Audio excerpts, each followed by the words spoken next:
สบายดีพี่น้องสวัสดีค่ะพี่น้องจ้ามาพบพอกับซ่องสาวตุกชาแนลอีกคือเก่าเด้อมาพบพอกันกับมากินของแซ่บคือเก่าพี่น้องจ้าของแซ่บแบบบ้านๆคือเก่าพี่น้องวันนี้สาวตุกได้เมนูป่นปลาพี่น้องเมนูป่นปลาทูแห้งพี่น้องจ้าเนี่ยสาวตุกไปปิ้งมาแล้วก็เอามาป่นเฮ็ดเป็นป่นปลาแห้งเนาะพี่น้องเนาะใส่เกลือแป้งนัวใส่ปลาแดกแล้วก็มีผักหอมนำเนาะพี่น้องเนาะแล้วก็ผักกินกับของเฮาก็มีนี่หน่อไม้ต้มพี่น้องจ๋าเป็นหน่อไม้ไล่เนาะพี่น้องเนาะแล้วก็มีนี่มีต้มข่าพี่น้องต้มยอดข่าแล้วก็มียอดผักบวบเนาะพี่น้องเนาะแล้วก็มีผักมันต้นนี่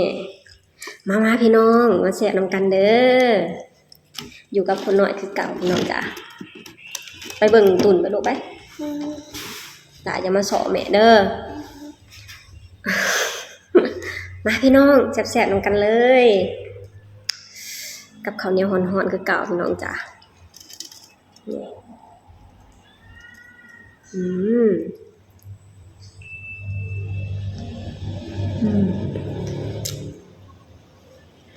ครับ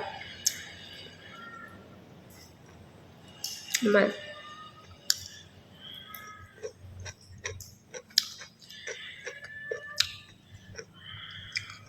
เป็นหน่อไม้ไล่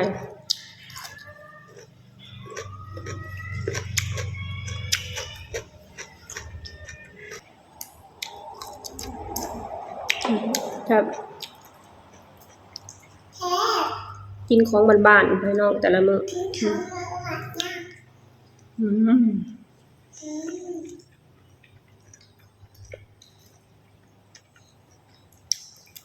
รสวับ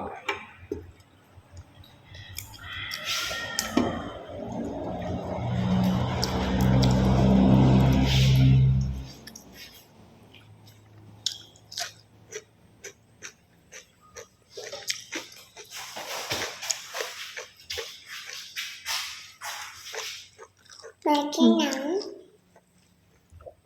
มากินเขาอยากกินข้าว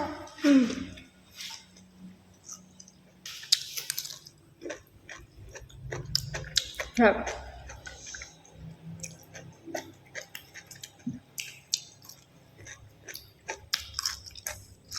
แต่ลุงจังอยากกินลุงจังไงนะแม่กินจังไงกินจังไงคนน้อยค่ะสอคงเอา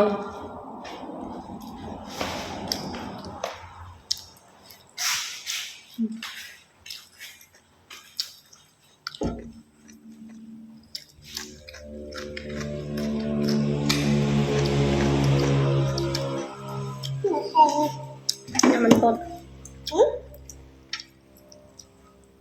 แม่ชนะชนะ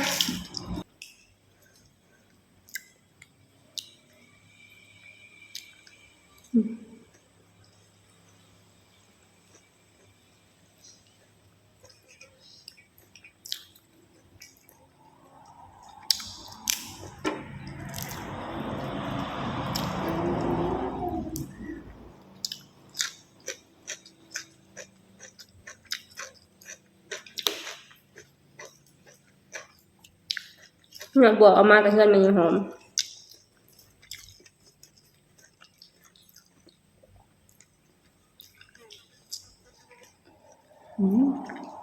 ครับ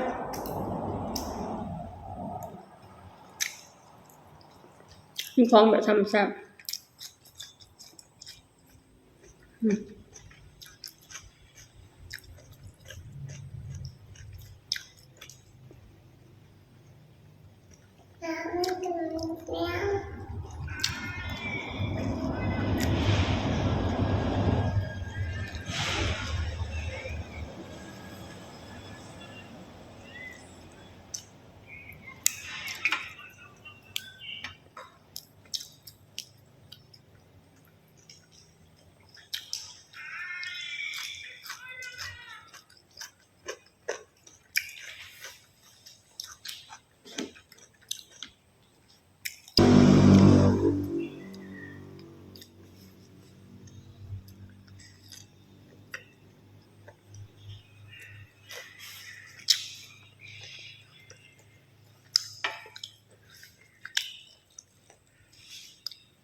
แซ่บ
แมงวันก็หลายพี่น้องเอ้ย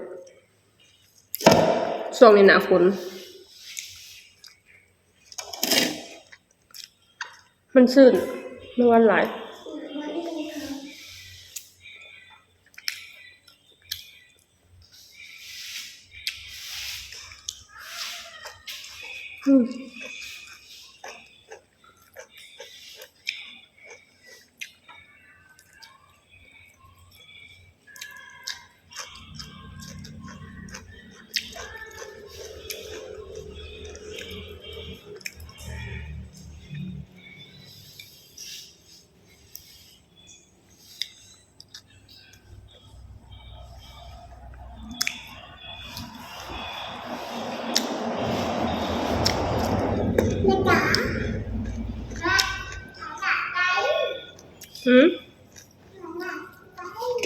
ทำไมชื่อหาย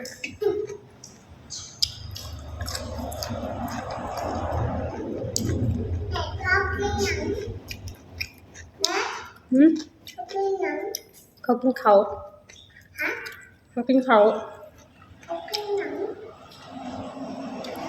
คนหน่อยกับพ่อเบิ่งแล้วกันอยากได้น้ำเขา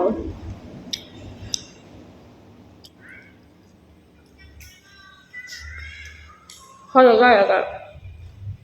บอกแม่นะคะแนนมาบอกเพิ่นกับบ่แล้วต้องบอกเพิ่นว่าแล้วแม่ซื้อให้เพิ่นจังสิยอม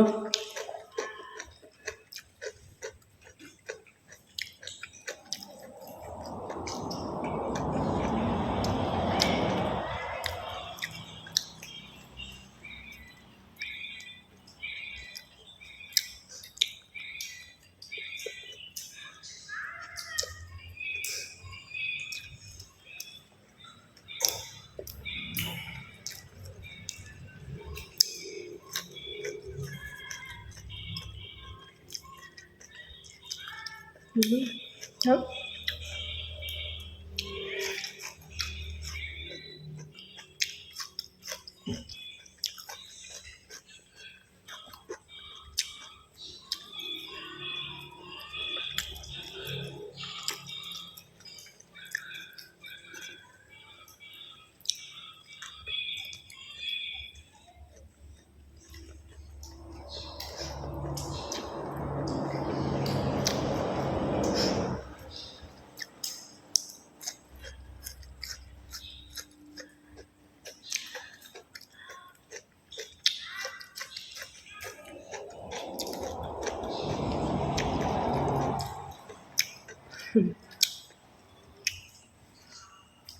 กินข้าวก็อยู่แต่จุ่มเดิมพี่น้องจ้าอยู่ที่บ้าน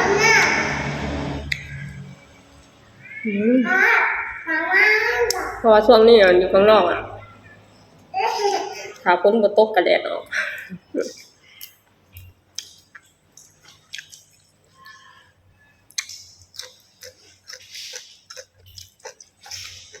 เพราะว่าเพื่อนทุกยังบ่มีนอกเกย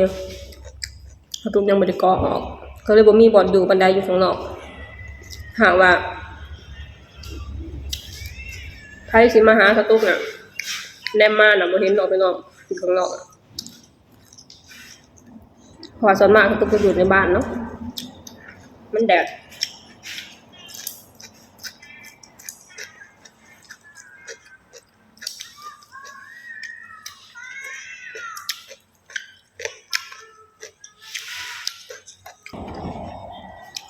แต่ละมื้อก็สิอยู่แต่กับลูกสาวนี่แหละพี่น้องเอ้ย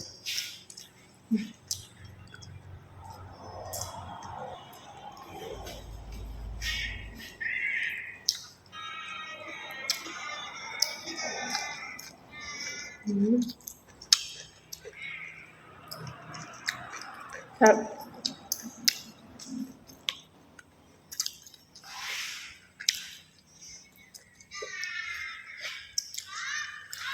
พี่น้องจ๋าสรุปก็ได้ของกินมาฝากมาต้อนพ่อแม่พี่น้องในแต่ละมื้อก็จะมีของธรรมชาติเนาะพี่น้องเนาะบ่ปลากะแกงหน่อไม้หรือตำบักหุ่งแบบนี้เนาะพี่น้องในแต่ละมื้อก็จะเป็นประมาณนี้เนาะพี่น้องเนาะจังได๋ก็แซ่บคือเก่าเนาะพี่น้องกินผู้เดียว อยู่กับลูกสาวคือเก่าพี่น้องจ๋าเอาของกินมาฝากมาต้อนพ่อแม่พี่น้องในแต่ละมื้อก็มีแต่อาหารธรรมชาติเนาะพี่น้องเนาะจังได๋ถ้าตุกก็ฝากพ่อแม่พี่น้องช่วยเบิ่งคลิปแล้วก็ช่วยกดติดตามกดไลค์กดแชร์ให้สตุกหน่อยเด้อสำหรับคลิปนี้สตุกก็จะขอจบลงเท่านี้ก่อนสบายดีสวัสดีค่ะ